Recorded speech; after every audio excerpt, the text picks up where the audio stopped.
In today lecture, we will discuss about the assignable cause or unnatural pattern of variation. जैसे कि हमने last lecture में discuss किया था चांस कोजेज और natural pattern of variation. Means last lecture में मैंने आपको बताया था types of control chart pattern.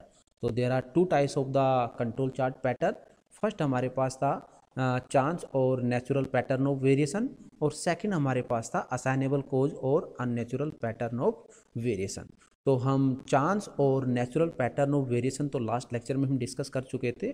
तो आज इस लेक्चर में हम डिस्कस करेंगे मीन्स असाइनेबल कोज और अननेचुरल पैटर्न ऑफ वेरिएशन की। मीन्स अगर आपके कंट्रोल चार्ट के अंदर वेरिएशंस आ रहे हैं, if these variations are by chance या नेचुरली, तो हम इसको बोल देते हैं चांस या natural pattern of variation.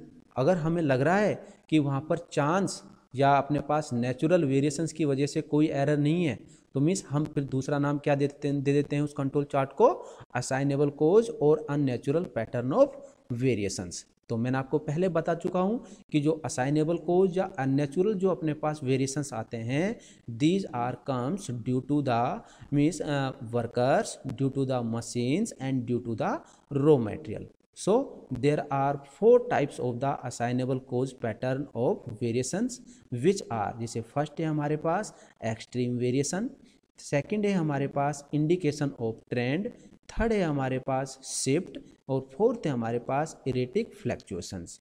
Means ये जो चारों टाइप्स हैं, means extreme, indication of trend या शिफ्ट या erratic fluctuation, these four types of the variations comes into the category of assignable cause या unnatural variation. ओके, तो अब हम फर्स्ट डिस्कस करेंगे एक्सट्रीम वेरिएशंस। तो means this is the control chart of A extreme variation. तो बेटा आप इस ग्राफ के अंदर देख पा रहे होंगे, तो सेम वही है जैसे कि हमने चांस या नेचुरल पैटर्न ऑफ वेरिएशंस का पढ़ा था, तो सेम यहाँ पर भी ऐसा ही होता है। मीन्स यहाँ पर भी हमारे पास वर्टिकल हॉरिजॉन्टल एक्सिस होता है। मीन्स यहाँ पर भी हमारे पास क्वालिटी वैल्यू मेजर करते हैं और अपने पास सैंपल या सब ग्रुप्स होते हैं। जे यहाँ भी हमारे पास क्या होगा, एक अपने पास एवरेज वैल्यू होगा, जैसे कि एक्स है वो शो करता है एवरेज वैल्यू, और means UCL it means upper critical limit and LCL this shows the lower critical limit. Okay, तो प्रीवियस वाले control chart means chance pattern में हमने डिस्कस किया था कि चांस पैटर्न के अंदर no point will fall outside the control limits, कि किसी भी सैंपल की वैल्यू है वो control limits means upper control limit और लोअर कंट्रोल लिमिट से बाहर की ओर लाई नहीं करेगी। तो अगर इस तरह का वेरिएशन था तो हमने उसको बोल दिया था कि मीन्स चांस। ओके, और इन चांस पैटर्न के अंदर जो मोस्ट ऑफ द जो सैंपल्स की वैल्यू है वो अपने पास लाई करेगी near the average line. Okay, और बहुत ही कम सैंपल्स की जो वैल्यू होगी उनकी वैल्यू आपको अपर क्रिटिकल या लोअर क्रिटिकल लिमिट के पास मिलेगी, बहुत ही कम। तो यहाँ हम इस ग्राफ में देख रहे हैं कि जो सैंपल 1 है हमारे पास या सैंपल अपने पास दिस सैंपल्स की वैल्यू है, means these two samples value lies outside the control limits. इसका मतलब कि यहाँ पर जो वेरिएशंस हैं, मीन्स ये वाला जो वेरिएशंस अगर हम बात करें तो इनको तो हम कंसिडर कर सकते हैं एज ए चांस वेरिएशंस, ठीक है। लेकिन जो हमारे पास इन दो सैंपल्स की जो अपने पास वैल्यू आ रही है means outside the control limit.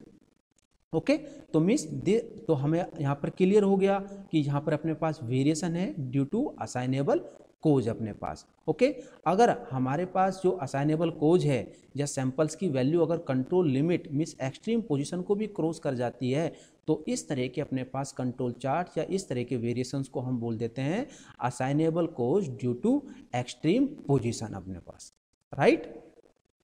अब यहाँ पर हैं कोजेज ऑफ एक्सट्रीम वेरिएशंस, कि ये अगर इस तरह के कोजेज आ रहे हैं हमारे कंट्रोल चार्ट के अंदर, तो मीन्स इनका रीजन क्या क्या हो सकता है।